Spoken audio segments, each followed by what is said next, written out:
Hello and good day to wherever you are joining us from today. It is Friday, 9 April 2021. My name is Christian Lindmeier and I welcome you to today's Global COVID-19 press conference. Our special guest today is Dr. Seth Berkley, Chief Executive Officer from Gavi.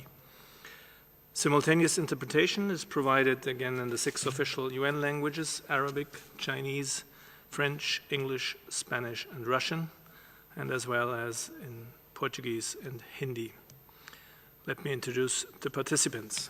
Present in the room are Dr. Tedros Adhanom Ghebreyesus, WHO Director General; Dr. Mike Ryan, Executive Director for WHO's Health Emergencies Program; Dr. Maria Van Kerkhove, Technical Lead on COVID-19; Dr. Bruce Aylward, Special Advisor to the Director General and the Lead on ACT Accelerator; and last but not least, Dr. Rogerio Gaspar, Director for Regulation and Pre-Qualification.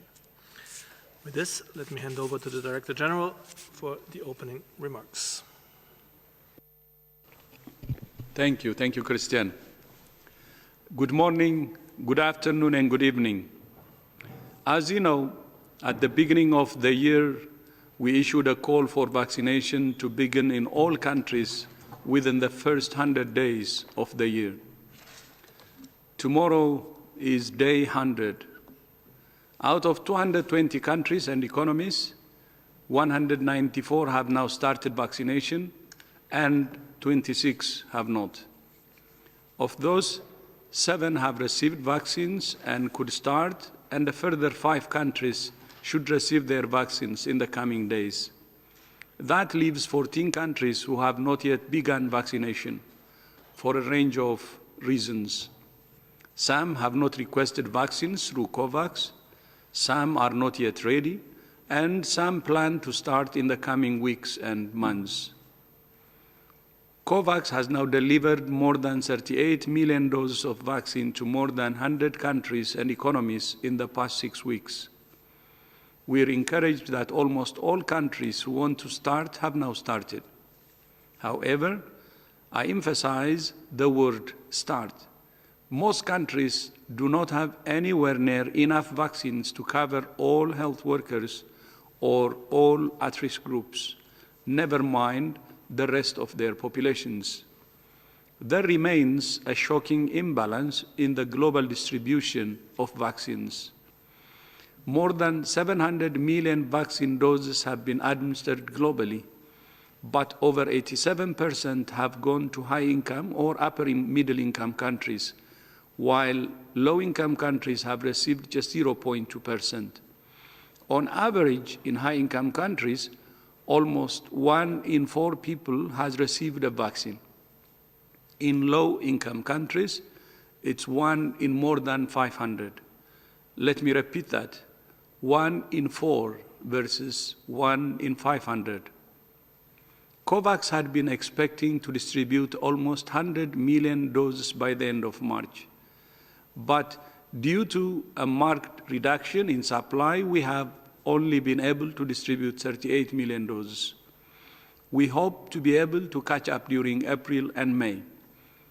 COVAX works. It's a strong mechanism that can distribute vaccines faster and more efficiently than any other mechanism. The problem is not getting vaccines out of COVAX. The problem is getting them in. We understand that some countries and companies plan to do their own bilateral vaccine donations, bypassing COVAX for their own political or commercial reasons. These bilateral arrangements run the risk of fanning the flames of vaccine inequity. This is a time for partnership, not patronage. Scarcity of supply is driving vaccine nationalism and vaccine diplomacy. So, Gavi, WHO, CEPI, and other COVAX partners are working on several options for accelerating production and supply. We are in ongoing discussions with the government of India about the supply of vaccines from the Serum Institute of India. We're working to accelerate the release and rollout of vaccines from SK Bio in the Republic of Korea. We're trying to expedite the delivery of the J&J vaccine. We're continuing to seek donations of doses from countries who have enough to cover their entire population several times over, not in several months' time, but now. We're expediting the review of more vaccines, including from Sinopharm, Sinovac, and Gamaleya. And we are in discussions with several countries as we seek to expand global manufacturing capacity. It is stunning to think that less than a year after the ACT Accelerator was launched, vaccines have been approved and vaccination has started in almost all countries. None of this would have been possible without our partners in COVAX, including Gavi. Today, I'm delighted to welcome my friend, Dr. Seth Berkley, the Chief Executive Officer of Gavi. Seth, thank you so much to you and your team for everything you have done and everything you continue to do. Thank you so much for your leadership. Seth, the floor is yours. Thank you, Dr. Tedros, for your kind invitation to join you in this important moment. And I like to think of it, if we think as 2020 as the year of the pandemic, we aspire to make 2021 the year that vaccines gave us hope. Of course, as the ACT Accelerator always says, we need to make sure we have a comprehensive response, and we fully agree with that. We need, obviously, diagnostics, treatments, as well as other non-pharmacologic interventions. But, of course, what we hope is that vaccines will change the dynamic of this illness. So we're on our path towards fulfilling the vision of rapid access to participants. You've mentioned more than 100 economies. Actually, I think today we're at 105 economies. In the 6 weeks we began the ex-India COVAX deliveries in the first 100 days of the year. And these are being used, as you said, to protect healthcare workers, the elderly, and other risk groups. So this is an important milestone, but of course, we still have enormous amount of work ahead of us as we seek to deliver at least 2 billion doses this year, which includes securing access and funding for 1.8 billion doses on behalf of the 92 lower income economies eligible to be supported by the Gavi COVAX Advanced Market Commitment. Our emphasis now is on, as you say, finishing the countries that do not have access now, but most importantly, scaling up the volumes to meet those at highest risk. To do this, we need continued support from governments and manufacturers, because every time a bilateral deal gets done around the COVAX facility, it means less doses for COVAX and for equitable distribution. In the second half of the year, we will see more suppliers come online, and we'll be able to benefit from expanded production capacity at manufacturers that already are supplying to us. But again, it's critical that we have solidarity and work, because what we're now beginning to see are supply constraints, not just of vaccines, but also of the goods that go into making vaccines, the filters, the bags that are necessary, the media. So one of the challenges is how we make sure we optimize supply for all of the manufacturers so that we can continue this unprecedented scale up of vaccines. We're also talking to a number of high-income countries about sharing their surplus doses. We believe that this will be an important source of vaccines for COVAX in 2021. Lastly, we expect that lower-income countries will be able to buy additional vaccine doses through cost-sharing mechanisms we are developing, where they can purchase vaccines through COVAX, funded by multilateral development banks, therefore lifting the levels of protection further. Of course, we don't yet know exactly what 2022 is going to bring. Will we need new vaccines which are going to replace the existing vaccines? Will we need booster doses just because of immunity waning, or will we need vaccines that are specifically targeted at some of the variants? These are scientific questions that continue to need to be getting attention.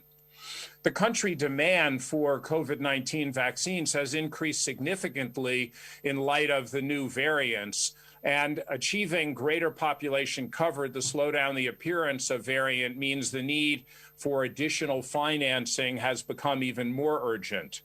In order to achieve this goal and building on the contributions made by donors so far, Gavi will be seeking at least $2 billion in additional funding for the AMC in 2021 at the virtual investment opportunity event next week, hosted by the United States. So in summary, we look forward to continuing this very important work with our partners in this unprecedented shared global endeavor. WHO, CEPI, UNICEF, PAHO, manufacturers, governments, civil society, and the many others that form the effort to make sure that no one is left behind and that we can end the acute stage of this pandemic as one world protected. Thank you.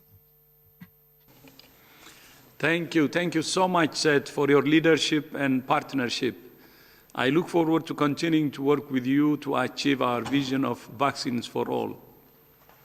And even as we work to expand access to vaccines, we're continuing to keep a close eye on vaccine safety. Earlier this week, the European Medicines Agency and the Medicines and Other Health Products Agency from the United Kingdom said that unusual blood clots with low blood platelets should be listed as very rare side effects of the AstraZeneca COVID-19 vaccine. The COVID-19 subcommittee of the WHO Global Advisory Committee on Vaccine Safety has reviewed available information from Europe and other regions and has said that a causal relationship between the vaccine and the occurrence of blood clots with low platelets is plausible, but more investigation is required. WHO, EMA, and MHRA continue to recommend that the benefits of the vaccine outweigh the risk of these very rare side effects. All vaccines and medicines carry a risk of side effects. In this case, the risks of severe disease and death from COVID-19 are many times higher than the very small risks related to the vaccine. And we continue to appeal to all people to please be careful. Vaccines are giving us light at the end of the tunnel, but we are not there yet. And vaccines are only one of the many tools we have to prevent infections and save lives. The right approach is a comprehensive approach. We must all continue to protect ourselves and those around us by making the right choices. We all have responsibilities as individuals and leaders in ending this pandemic. Christian, back to you. Thank you very much, Dr. Tedros, and thank you much, Dr. Berkeley. With this, I'll open the floor and remind everybody, in order to get into the queue, please push the raise your hand icon on the screen. And now we'll move to Stephanie Neberhai from Reuters. Stephanie, the floor is yours. Yes, thanks very much, Christian. I wondered whether either Seth or someone else from the WHO perhaps could comment on the supply situation a bit more about AstraZeneca, whether, given that some countries like Australia and Hong Kong have stepped back from AstraZeneca, are there talks going on with, for instance, the Serum Institute or with AstraZeneca directly about getting more supplies for the COVAX program, please? Thank you very much, Stephanie. And yes, I'll ask Dr. Berkeley to come in, please. So thank you, Stephanie. The challenge we had, of course, is that when we first began negotiations with AstraZeneca, we ended up receiving doses from two different groups. One, the parent company, which had multiple supply chains associated with it, and second, the Serum Institute of India. What's happened, of course, is a confluence of events. One has been the rapid scale-up of vaccines. So the parent corporation has had a novel supply chain that has been a little slow to get off the ground. We ended up with some delays moving forward, getting regulatory approvals, getting quality assurance, quality control work done in a rapid period of time. But that has really picked up. And we've seen over the last couple of weeks increasing movement of doses. And we expect those to really be back to the pace we had originally planned very shortly. On the Serum Institute of India, as you know, India is suffering a very severe wave of disease right now. And as a result, it has made an effort to increase its vaccinations. And as a result, the doses that had been commercially acquired from India have not been made available. Those have been kept domestically. And that has meant that we've had a slowdown. We've notified all of the countries involved, and we hope that that supply is going to improve over time. We do understand that countries have different choices for vaccines, and as countries decide that they are going to prioritize one vaccine or another, that may free up doses. And of course, in doing that, we will try to make sure that those doses are made available without delay if countries are willing to make that happen. We are in discussions with many countries to look at this as a potential possibility moving forward. Over. Thank you so much, Dr. Berkeley. Let me now come to Tony Waterman from CGTN. Tony, please unmute yourself. Thank you very much for taking my question. I was just wondering if we could have an update on the evaluation of the Sinopharm and Sinovac vaccines. Is a decision for the emergency use listing still expected at the end of April? Could it come sooner? And if both of those vaccines do receive the green light, will they be added to the COVAX facility? I believe both of them put in applications in January. And are there any talks for a supply deal underway at the moment? Thank you. Thank you much, Tony, and I'll hand to Dr. Roger Gaspar, Director for Regulation and Pre-Communication. No problem. This one. Okay, I'll take this one. So a very simple answer concerning Sinopharm and Sinovac. They are on the final stages of evaluation. A number of questions have already been answered, and we have convened the technical advisory group for vaccine assessment for the 26th of April. And we expect that at least one of the two could make the time for that committee to be discussed there. If one of those cannot make it for the 26th of April, we are planning also to have another technical advisory group on the week of May 3rd.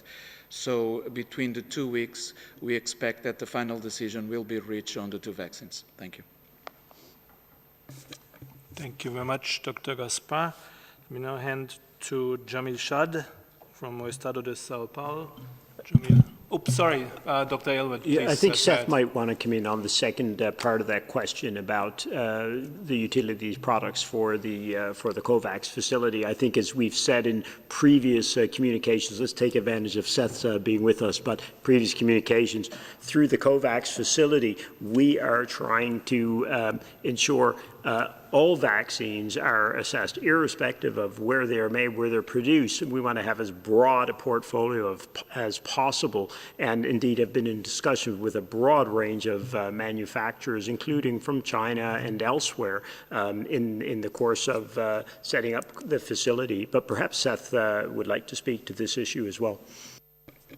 Yeah, just to add to what Bruce said, of course, he's absolutely right. We are looking at any product. Of course, what we require first is that they are proven to be safe and efficacious, and that they do that through a stringent regulatory authority. Check it first.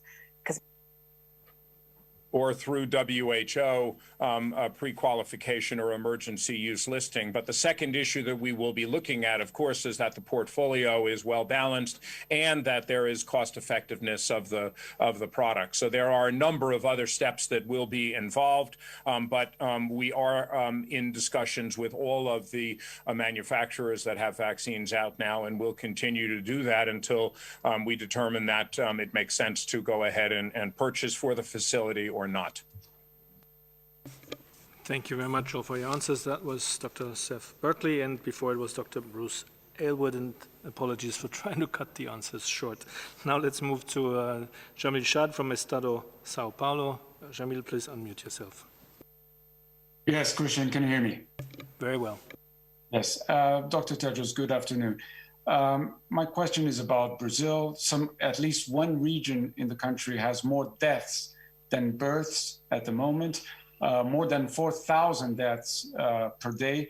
My question to you is, if the federal government is not responding adequately, are you ready to go and talk straight to governors and mayors as well in order to get basically actions follow basically science and whatever recommendation you have? Are you ready to bypass, in a way, the federal government and talk straight to governors and mayors? Thank you very much.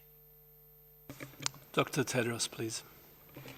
Yeah, thank you very much. We're speaking to the federal government, and the latest was last Saturday, actually, with the newly appointed Minister of Health. And also we have discussed with other officials at the federal level. So that's, I hope, going to help with moving forward in our partnership. Thank you. Dr. Ryan Chan.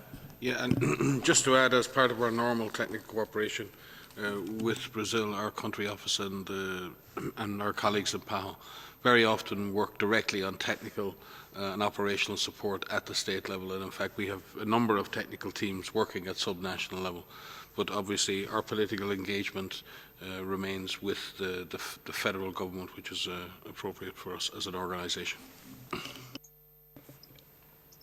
Thank you so much for these answers. And now we move to Robin Millard from AFP. Robin, please unmute yourself.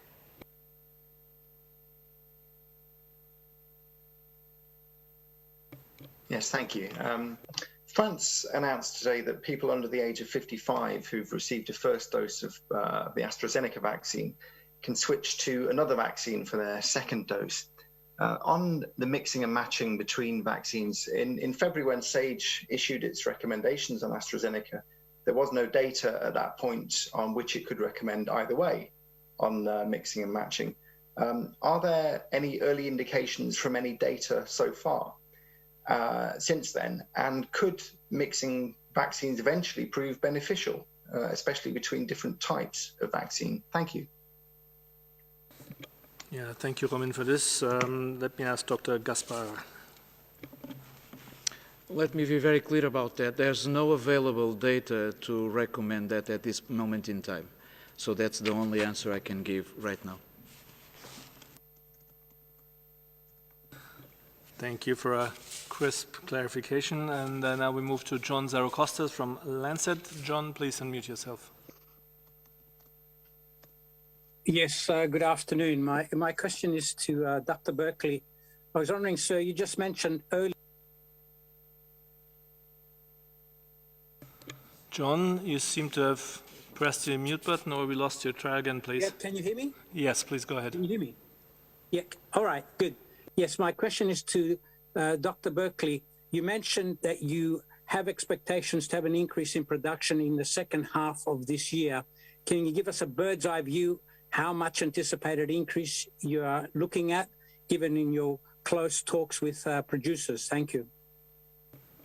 Thank you very much, Thanks, John. Philip. Dr. Berkley, please, sorry. Yes. So thank you for the question. We try to be as transparent as possible, even despite the changes that are occurring in the challenging supply situation. So on our website are published forecasts for what we expect to be happening, and those get adjusted regularly when there's a material change. The original plan was for about a quarter of the doses to be done in the first half of the year and 3/4 in the second half of the year with scale up. I suspect that those ratios will shift perhaps a little bit more. It might be to go to 20% and 80%, but our goal is still to try to get to 2.3 billion doses by the end of 2021, assuming that there are not any major supply disruptions with any of the manufacturers. But please check on the website for further information.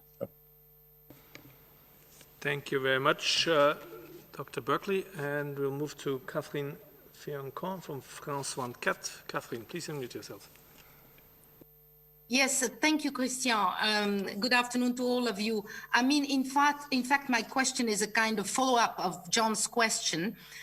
You spoke about the broad portfolio of vaccines that you have, but I would like to know if you have plans to increase the manufacturing capacity, and that means that having more manufacturers.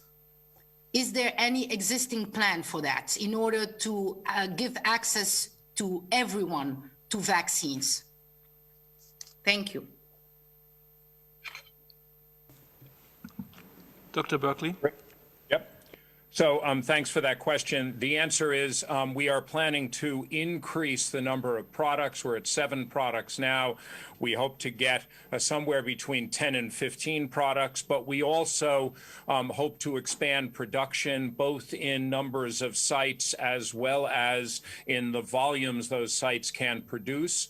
There is a COVAX manufacturing task force that is looking at technology transfer, is looking at how to expand production. But as I mentioned in my opening remarks, right now, one of the worries is limitations in supplies. The world usually has about 3.5 billion doses of vaccine a year. When you add flu in, that jumps to about 5 billion. And the hope this year is to add another 10 billion, perhaps even as high as 12, 14 billion doses, which would be a quadrupling of capacity. So, of course, we are looking at every potential possible place that can do manufacturing and scale up in a reasonable time frame. Of course, building new plants is not something that can be done in that time frame. We do hope that as some of the countries now that are expanding their use of vaccines are able to saturate those use, that they will start making vaccines available, and those supply chains and vaccine facilities will become available for the global community as well. Thank you very much, Dr. Berkeley. Let me move to Gabriela Sotomayor from Progreso. Gabriela, unmute yourself, please. Thank you, Christian. Thank you very much for taking my question. It's a follow-up on Brazil's situation. So I understand this concept of equity in vaccination, but Brazil is going through this so big emergency. I mean, it's terrible what is happening there. So is WHO thinking about scaling up vaccination for Brazilians, or send more vaccines there, or something to help this country? Thank you. Dr. Bruce Elliott, please. Thank you very much, Gabrielle. Indeed, the situation is very, very concerning, what's happening in Brazil. And as you heard from the top of this organization, the Director General himself directly involved with trying to look at what advice we can provide, what support we can provide also through our regional office. In terms of vaccines, the bottom line is, as you've heard from the Director General in his comments and also Dr. Berkeley in his comments, there simply is not the vaccine right now certainly available through COVAX to be able to try and help further reduce the risk to the people who are trying to deliver services during the outbreak there, and also trying to the older populations at greatest risk of severe disease. The other thing to bear in mind, and I think Mike emphasized this in comments the other day and perhaps earlier today, is that the crucial thing to be doing right now are those proven steps that we know will slow down this virus in so many settings. That rapid identification of the cases, that immediate isolation, the quarantining of the people at risk. I know we've been saying it for a long time, but that is what most rapidly slows down the spread of this virus. Remember, even by the time you get vaccines into a country, by the time you get them into people and you're getting them to a relatively small proportion of the population, that will have a small effect in limiting the risk to some people. But what you're dealing with here is a raging inferno of an outbreak, and that requires population-level action in the rapid identification, isolation, quarantining, because you have to approach this at that scale to slow this thing down. So while indeed the vaccines that are available and are being used there to protect the essential workers are so crucial, and the older population, certainly through the COVAX facilities, we've said it's a moot point right now in terms of being able to get additional supply there. But the crucial thing are those measures can be applied at a massive scale that can slow this thing down. Thank you very much, Dr. Elwood. Dr. Van Kerkhoff, please. Yeah, just quickly to come in on this, because I do want to emphasize the comprehensive nature of the approach that we've been articulating since the beginning of this pandemic. We need to stop thinking of this as one measure or another, or one measure over another. It's all of these measures together at an individual level, at community levels, supported by leaders, supported by governments. It isn't one measure alone that is going to end this pandemic. Vaccines and vaccination are another incredibly powerful tool, but they will not end this pandemic. What will end this pandemic is a comprehensive approach of everyone playing their part and being supported in being able to play their part. The trajectory of this pandemic around the world is going in the wrong direction. We have had 6 weeks in a row where there are increases in cases. Deaths are increasing as well, and we have tools right now that can prevent infections and can save lives. So we need to find reasons why measures aren't in place, whether these are policies or whether these are barriers to individuals carrying them out, and find solutions to actually get these in place. It is about doing it all. WHO has issued guidance. We're working with partners in member states on all modes of transmission around all different aspects of ways that you can keep yourself safe and your family safe. It's about your individual level measures of the distancing and the masks, avoiding crowded spaces, working from home if you can, also making sure that there's good supported clinical care and that health workers are protected with the right personal protective equipment, as well as being protected with the vaccines, with safe and effective vaccines that are rolling out around the world. And while we are waiting for production to increase and taking steps to increase that production, countries are ready to implement. We need the vaccines in hand so that they can implement vaccination for those who are most at risk. But in the meantime, we have to keep staying the course and do everything that we can. We just really need to stop saying it's vaccine only, it's vaccine and there's a lot of things that all of us can do right now. Dr. Tedros, please. Yeah, I fully agree with what has been said, Bruce and Maria. The only thing I'd like to add is in our discussions with officials, including the minister, one area of discussion was how we can boost Brazil's local production for vaccines. And we're partnering on that, and I think local production would also help in boosting the volume of production of COVID vaccines. And Brazil has some capacity, and it will be a matter of boosting that, and we will continue to support them. Thank you very much, Dr. Tedros.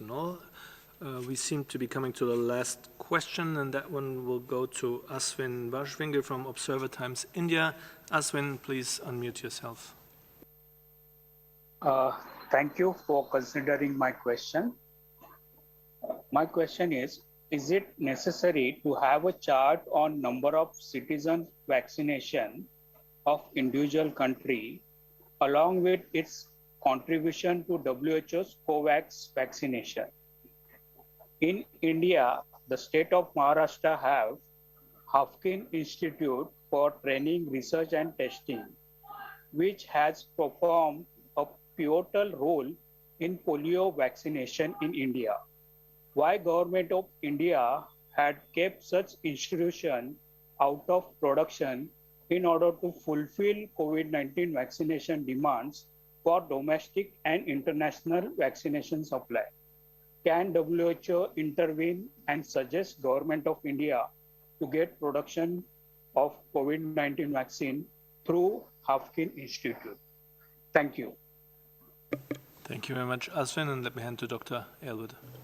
Yeah, thank you, Christian. I'm afraid I didn't quite follow the first part of the question, but I think it was about understanding what vaccines are being used where, and certainly that information is available on the COVAX website, on the WHO website, and also on the UNICEF website. We try to ensure as much transparency as possible, certainly in terms of the vaccines that are being used through the COVAX facility, and how many doses from SII, how many doses of AstraZeneca vaccines, etc., and then even which countries these are being allocated to.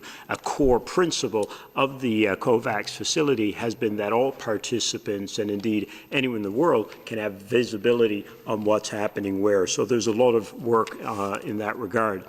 With respect to optimizing the use of available production capacity, be expanding vaccines production globally, every single country right now is looking at their options in that regard and in discussions. And I think there's no country that's got as much experience in this regard as India does. And of course, there's a wide range of producers, a number of whom are already engaged in, if not production of COVID vaccines that are licensed already. They're already looking at the development of such products.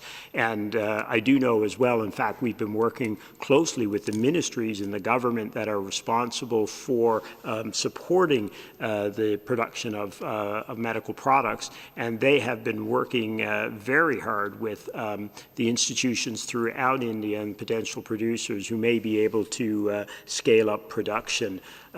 So I think around the world we're seeing a common commitment, interest of governments to promote as much production as possible through as many sites as possible. From the WHO side, as Seth alluded to earlier, we're establishing now within COVAX a COVAX task force that will be focused to really bring even more, let's say, attention to this issue of expanding production. And WHO and CEPI, along with Gavi, will be leading up this effort to try and ensure that if there is underutilized capacity anywhere that does need support from any one of these agencies, we will do anything possible to help further expand production capacity globally.